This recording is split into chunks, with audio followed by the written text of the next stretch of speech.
Olá pessoal, tudo bem? Hoje vamos falar sobre o papel do pediatra no nascimento da criança.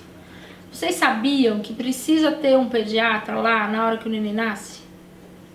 Então, precisa.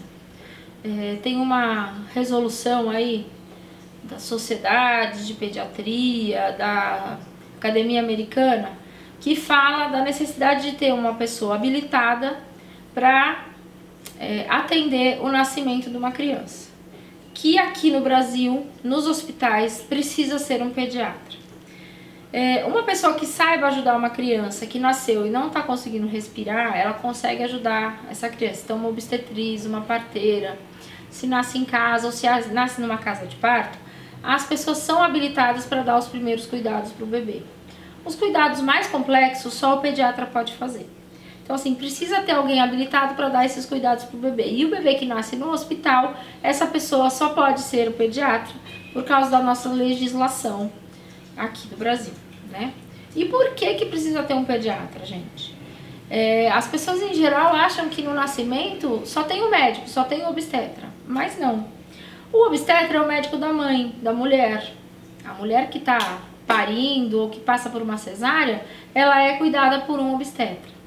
O bebê, ele é cuidado pelo pediatra, que é a pessoa que sabe como é que funciona aquele organismo de uma criança recém-nascida e que consegue ajudar caso aconteça alguma coisa, né, que faça com que essa criança precise de socorro ali. Por quê? Porque nascer, gente, é uma transição. O bebê dentro da barriga, ele tá ligado ao cordão umbilical, que tá ligado na placenta, e pela placenta, pelo sangue da mãe, vem oxigênio, vem glicose, vem nutrientes, vem os líquidos, vem tudo que, assim, tira coisas e coloca coisas, faz a função de filtro e de fornecer nutrientes para essa criança dentro da barriga. Na hora que a criança nasce, a placenta ainda fica por alguns minutos mandando o sangue que é do bebê que está lá na placenta de volta para ele. Nesse sangue tem tudo isso. E é importante que a gente deixe isso acontecer para o sangue que é do bebê que está na placenta voltar para ele. A hora que para esse fluxo de sangue da placenta para o corpo do bebê, o corpo do bebê tem que funcionar sozinho. Então é ele que fica responsável por oxigenar os tecidos.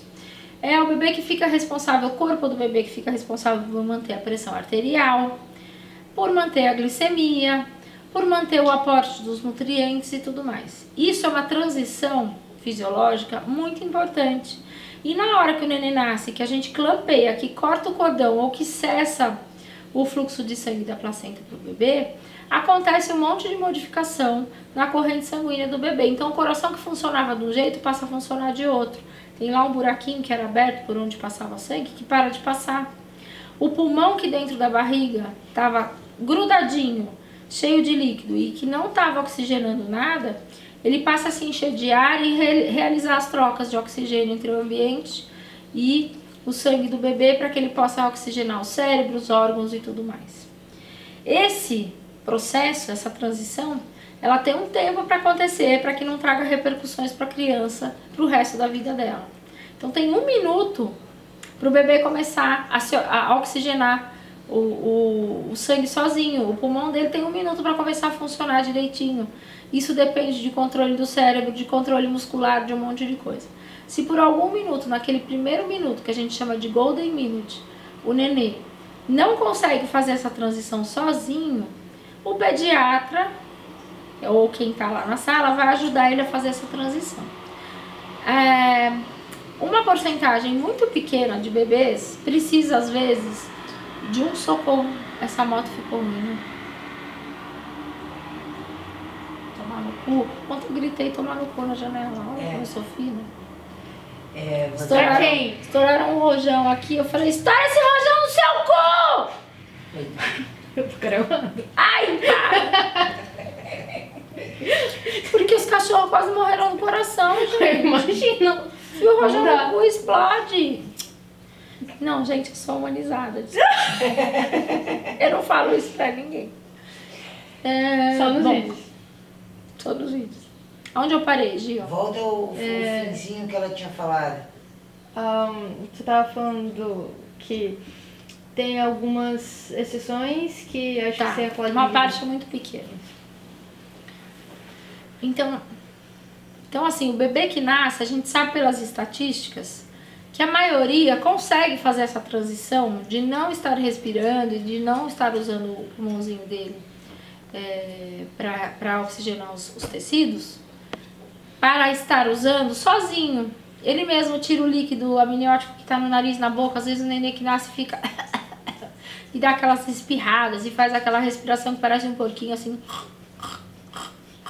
Ele mesmo vai tirando esses líquidos e ele mesmo vai fazendo essa transição. Mas alguns, 1 para cada 10 mil bebês, precisa que alguém vá lá e tire essa secreção e que às vezes ajude o pulmãozinho a começar a funcionar e a fazer as trocas de oxigênio para que aquele organismo fique bem oxigenado e se mantenha bem.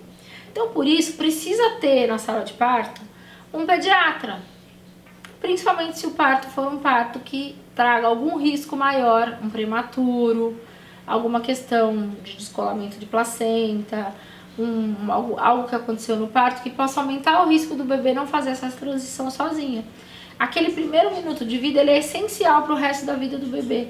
Então tem que ter alguém na sala de parto ou na cena do nascimento que saiba ajudar esse bebê a fazer a transição, caso ele não consiga. Mas é a minoria que precisa dessas coisas todas. A maioria consegue fazer essa transição sozinha. E qual que é o grande segredo, o grande lance de quem está lá na sala de parto? É justamente saber quando fazer e quando deixar a natureza agir. Porque, gente, o nascimento, ele tem essa coisa de adaptação do bebê e de chegada num mundo diferente do que ele estava acostumado lá dentro da barriga. A gente precisa pensar em gentileza. A gente precisa pensar em fazer só o que for necessário, porque assim, os procedimentos de aspiração de vias aéreas, de ventilação, de fazer alguma coisa ali, eles podem ser desconfortáveis para o bebê. A pessoa que está ali para fazer ou não fazer, ela tem que saber não fazer também, quando não é necessário. Dar o tempo que o bebê precisa para se adaptar sozinho. Isso é uma coisa que a gente só aprende com maturidade, vendo várias crianças nascendo. Por quê? Porque a gente aprende na faculdade uma medicina de caos, de medo, de putz, se você não fizer nada, essa criança vai ficar com retardo mental pro resto da vida. E às vezes a gente se antecipa. Tem 1 minuto para a criança fazer isso. E às vezes a gente vai imediatamente, ele ainda tá fazendo aquela tosse, aquele que a gente tá falando, não precisa ser aspirado, mas a gente vai e aspira. Por quê? Porque a gente tá preocupado que possa acontecer alguma coisa. Então, existe sim uma norma, existe um guia, existe um manual de reanimação neonatal que nos dá um norte de como agir, mas isso depende também de você olhar para aquela criança e saber quando agir e quando não agir. Quando não agir, se a gente for pensar nas estatísticas, que 1 para 10 mil precisa de intervenção, 9.999 não precisa, às vezes precisa só de um estímulozinho tátil, de um posicionamento, alguma coisa que a gente pode fazer que faz com que eles fiquem bem. E é importante você não fazer o que ele não precisa, para você não trazer um procedimento que é desagradável, doloroso, para um momento que deve ser gentil. O bebê está chegando naquela família, nesse mundo, ele está experimentando sensações que ele nunca experimentou antes. Então, tudo que a gente faz para essa criança tem que ter a visão de manter o ambiente parecido com o que estava lá no útero, que a gente não esfregue essa criança, por exemplo, que vai trazer uma sensação de desconforto grande nele, para que isso não fique marcado naqueles primeiros minutos. E que o contato mãe-bebê, ele seja privilegiado. Mãe-bebê, pai-bebê, mas principalmente mãe-bebê, porque o nascimento de uma criança humana não deixa de ser o nascimento de um mamífero. E mamífero precisa de toque, precisa de cheiro, precisa de contato físico para estabelecer as relações, né? Então tem o Golden Minute, que é aquele primeiro minuto que a gente tem que estar ali, ciente de que a gente tem que garantir a oxigenação e a transição fisiológica adequada, mas tem a Golden Hour, que é a primeira hora de vida. E essa primeira hora ela é muito importante. Por quê? O pediatra que tá ali, ou a pessoa que tá ali, ela tem que saber que essa golden hour tem que ser preservada, que é a hora de contato da mãe com o bebê, do filhotinho com a mãe. Porque nessa hora tem os hormônios circulando do nascimento, que é a ocitocina principalmente, que é o hormônio do amor, que aumenta a possibilidade de conexão emocional, de conexão de filhote mesmo, sabe? De fazer um vínculo, de estabelecer e fortalecer os vínculos. Gente, quando a criança está na barriga, a gente não conhece ela, a gente só imagina. O primeiro encontro da mãe e da criança é esse que a gente pode ou não proporcionar, quando a gente deixa de fazer um monte de procedimento que não é necessário. Então, precisa pesar? Precisa. Precisa medir? Precisa. Precisa identificar? Precisa. Precisa carimbar o pé? Tudo isso precisa, porque é segurança e são procedimentos que são necessários. Precisa aplicar vitamina K? Precisa tudo isso, mas a gente pode fazer isso depois da primeira hora de vida, porque essa primeira hora de vida é igual quando nasce um gatinho. Se a gente pega no gatinho, às vezes a gata rejeita, né?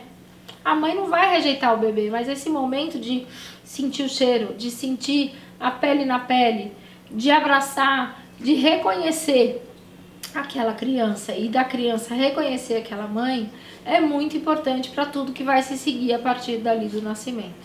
Então a amamentação, os trabalhos mostram que quem teve esse contato pele na pele, olho no olho, na primeira hora de vida, tem uma chance muito maior da amamentação transcorrer adequadamente, sem muitas intercorrências, e que ela se prolongue no primeiro, segundo ano de vida, que é um momento que é ideal que a criança mame no peito, né?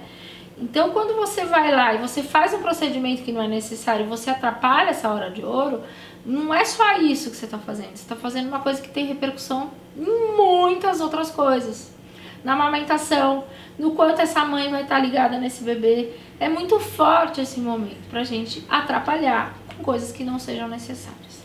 Então, assim, precisa ter um pediatra na sala de parto, se a gente estiver no hospital. Precisa ter alguém que saiba fazer a reanimação do bebê na hora do nascimento, se for fora do hospital.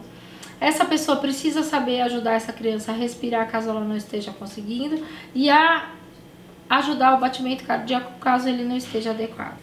Então, assim, precisa ter uma pessoa que saiba dar os cuidados para a criança se ela nascer e ela não assumir a respiração, o batimento cardíaco de maneira adequada.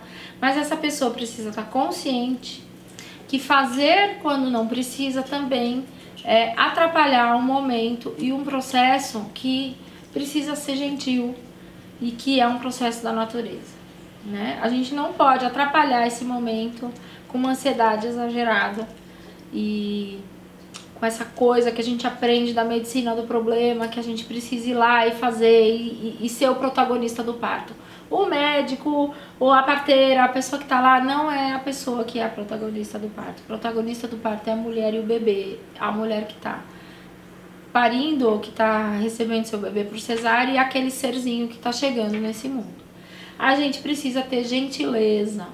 Na hora que a gente pega nessa criança e que a gente vai fazer algum procedimento, depois que passou a hora de ouro, precisa pesar, precisa medir, precisa fazer um monte de coisa.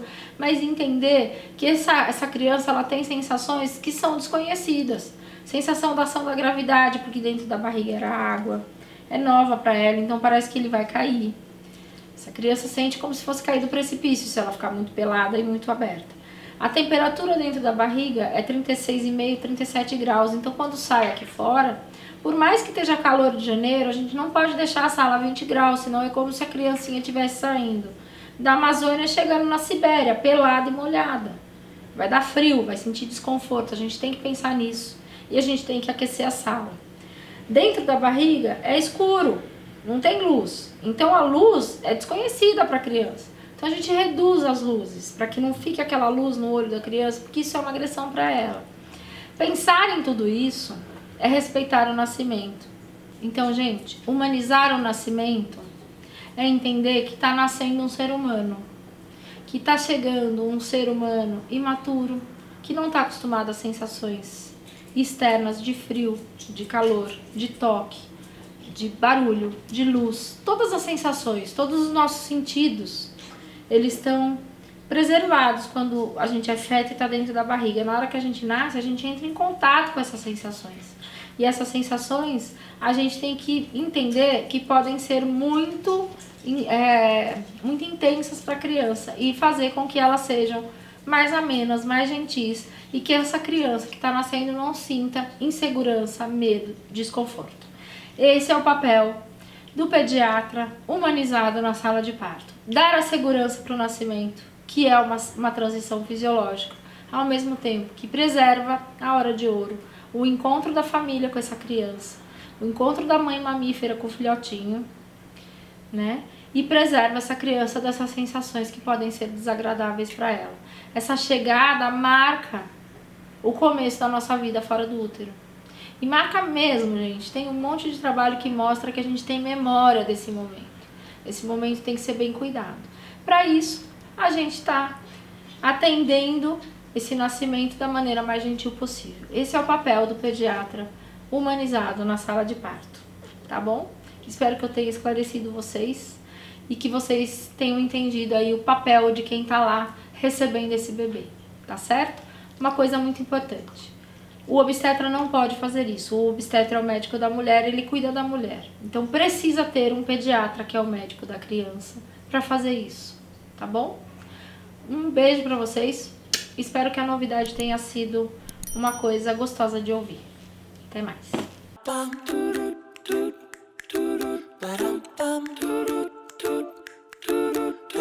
bum,